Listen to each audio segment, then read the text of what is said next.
बसरा का एक सरदार हमेशा उदास और गमगीन रहता था। किसी ने उससे दरियाफ्त किया कि आखिर इस परेशानी का सबब क्या है। उस पर सरदार ने जवाब दिया कि बात कहने की नहीं, पर कही जाती है कि मुझसे एक वलीउल्लाह की खिदमत में कुछ बेअदबी हो गई थी, इसलिए डरता हूँ कि क़यामत को उसके मुआख़ज़े में गिरफ्तार न हो जाऊँ। वाक़या ये पेश आया कि मैं एक मरतबा ज़ियारत बैतुल्लाह को चला और सब दोस्त व आशना अज़ीज़ व अक़ारिब रुख़्सत करने आए। हस्बे दस्तूर कुछ दूर चलकर मैंने सबको लौटा दिया, मगर एक शख्स ज़ैद जो मेरे ख़वास में से था वापस न हुआ और उसने मेरा पीछा ना छोड़ा। मजबूर होकर मैंने उसको झड़क दिया कि बैतुल्लाह का जाना भी कोई आसान समझा है। जो प्यादा पा चलने को तैयार हो गया, मेरे साथ न आ और जिस राह से तेरा जी चाहे चला जा। कहने लगा, ए आका, क्या खुदा उस पर कादिर नहीं कि तुमको ज़ात राह जल्द पहुंचा दे और मुझको बेयारों मददगार और बिला तोशा छोड़ दे। ये कहकर उसने अपनी राह ली और मैं अपने रास्ते से चलता बना। रास्ता भर कहीं भी वो मुझको नजर न आया। वल्लाहु आलम कहाँ पोशीदा हो गया।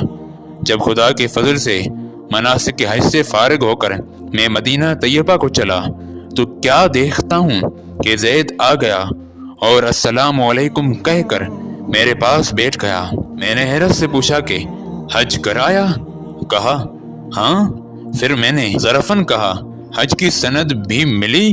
तो कहने लगा, कैसी सनद, वो किस काम आती है? मैंने कहा, हज करने वालों को बैतुल्लाह में गैब से चिट्ठी मिलती है जिसमें लिखा होता है फला इब्ने फला हज को आया था और उसका हज कबूल हो गया। फिर उसी सनद के जरिए कब्र और हशर के अजाब से निजात होती है। यह सुनकर ज़ैद रोता चिल्लाता बैतुल्लाह को वापस चला गया। जब मैं हुजूर अक़दस की ज़ियारत से फारिग होकर लौटा तो क्या देखता हूँ कि ज़ैद फिर आ गया और अस्सलामु अलैकुम के बाद एक चिट्ठी मेरे सामने रख दी, जो एक निहायता उम्दा रेशमी कपड़े में सब्ज खत से ज़ैद के अज़ाब कब्र और हशर से निजात के लिए लिखी हुई थी। ये देखकर मेरे होश उड़ गए। फिर जरा सुकून होने पर मैंने मालूम किया कि ए ज़ैद, अब बता तो इसकी हकीकत क्या है? आखिर ये दौलत बेमिसाल तुझको किस तरह मुयस्सर आई? तब उसने बताया कि सुनो भाई, जब मैं बैतुल्लाह पहुंचा तो काबतुल्लाह हाजियों से बिल्कुल खाली था। उस वक्त मैंने गिड़गिड़ाकर ज़ारो कतार रोना और चिल्लाना शुरू कर दिया कि मालिक दो जहां, क्या गरीब गुनाहगारों का हज भी काबिल कबूल नहीं जो मुझको हज की सनद नहीं मिली? क्या गरीबों का काबा और साहिब काबा और है जो वहां जाकर सनद लाऊं? मुझको कसम है तेरी इज्जत और जलाल की, जब तक चिट्ठी न पाऊंगा काबे से बाहर न जाऊंगा और रोते रोते यहीं मर जाऊंगा। अचानक गैब से आवाज आई कि ऐ ज़ैद, निजात की चिट्ठी ले और जा अपनी राह ले। फिर ये चिट्ठी मेरे हाथ में आ गई, जिसको लेकर मैं चला आया। ये सुनकर मेरी हैरत की इंतहा ना रही कि अल्लाह अल्लाह, इस शख्स का ये आली मर्तबा है जिससे मैं आज तक वाकिफ न था। फिर इज्जत व इकराम के साथ मैं उसको अपने हमराह बसरा ले आया और वो चिट्ठी निहायत एहतराम व ताज़ीम के साथ मोतर व मोतबर करके संदूक में बंद कर दी।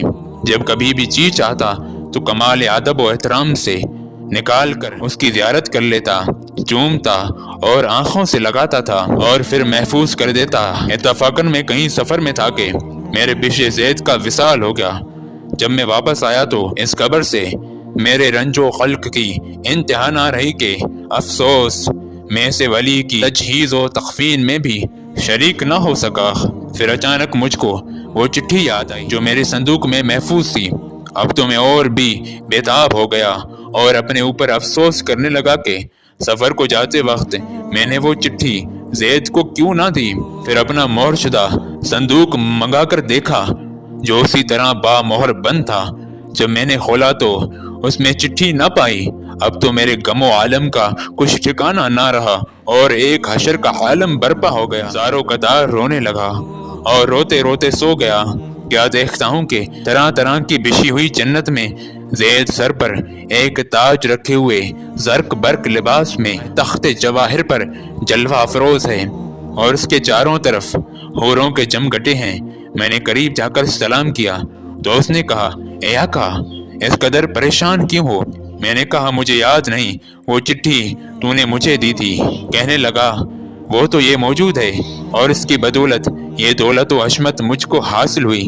اب آپ کچھ تردد نہ کیجیے، میں اپنی من چاہی مراد کو پا چکا۔